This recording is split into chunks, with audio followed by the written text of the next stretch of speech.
ভাই আমার ফুটের মারি দিয়েছ আর শেষটা দেখিয়েছ শেষটা দেখিস না মানে করে তোরা তো দেখা যাচ্ছে যে ঘটনাটা সূত্রপাত হলো 500 টাকা পাইতো যে ভিকটিম যে মারা গেছে তার একটা ছোট্ট গ্যারেজ আছে অটো গাড়ির ফার্স্ট অটো গাড়ি ঠিক করে সে তখন আর যে আসামি যে মারছে সে হলো অটো ড্রাইভার।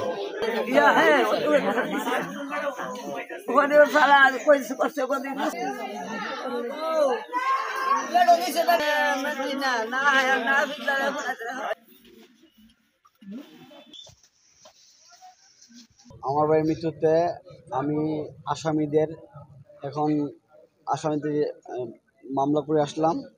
আসামি মোহাম্মদ বাবু, কোকিলা বেগম, মজনু মিয়া, ওদের নামে অলরেডি মামলা করে আসছি। আমি এদের সুষ্ঠু বিচার চাই। আমার ভাই মরার শোক আমি সইতে কতটুকু পাশে যাই না। আমি ওদের বিচার চাই, আমি ওদের ফাঁসি চাই, আমি ওদের ফাঁসি চাই। আমি আপনাদের কাছে এটাই চাওয়া পাওয়া আমাদের।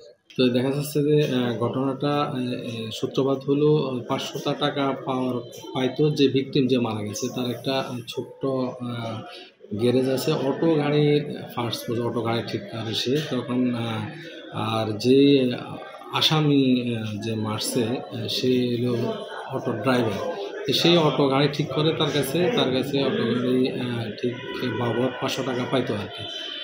এই 500 টাকা নিয়ে এবং গতকালকে হিন্দুদের যে মাঘ মাসের 1 তারিখে যে প্রত্যেক বছরের ন্যায় একটা ছোট্ট মেলা বসছে ওখানে শুনছি 3টা দোকান বসছে ওখানে যে মোয়া টোয়া এগুলো উঠছে আর একটা রিং খেলার সাবান খেলার একটা দোকান বসছে। রিং মারামারি আবার 2 ভাই নাকি একসাথে রিং মারামারি করছে। এই রিং মারামারি নিয়েও তাদের ঝগড়া হয়েছে।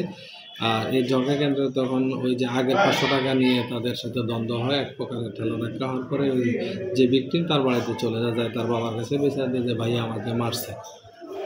ভাই বলতে তার তো আপন পুরাতো ভাই। তখন তার বাবা বলতেছে চলো আমার বোনকে জানায়। ওই যে আসামের বোন তো তার বাবা আপন বোন আসামের মা।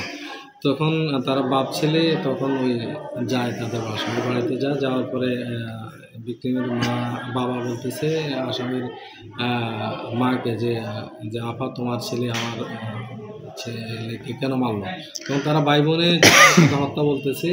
এর মধ্যে তখন ওই আসামিটা একটা শক্ত লাঠি নিয়ে হঠাৎ করে তাদের ঘরে ঢুকে ঘরে আসার পরে তখন ওই ভিকটিম এবং ভিকটিম হইলো তার নাম হলো এই ইসরাফিল, বয়স 18।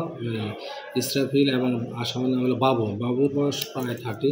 তো এরা মানতে হতো তারা কথা কাটাকাটি হট্টক হইতেছে। হট্টকের মধ্যে তার হাতে যে লাঠিটা ছিল আসামের বাবুর হাতে লাঠিটা তাকে সজোরে বুকের মধ্যে আঘাত করে একটা সজোরে বাড়ি দেওয়ার পরে সে দুর্বল হয়ে যায় এবং আরেকটা বাড়ি তার মাথায় আঘাত সম্ভবত মাথায় আরেকটা বাড়ি দেয়।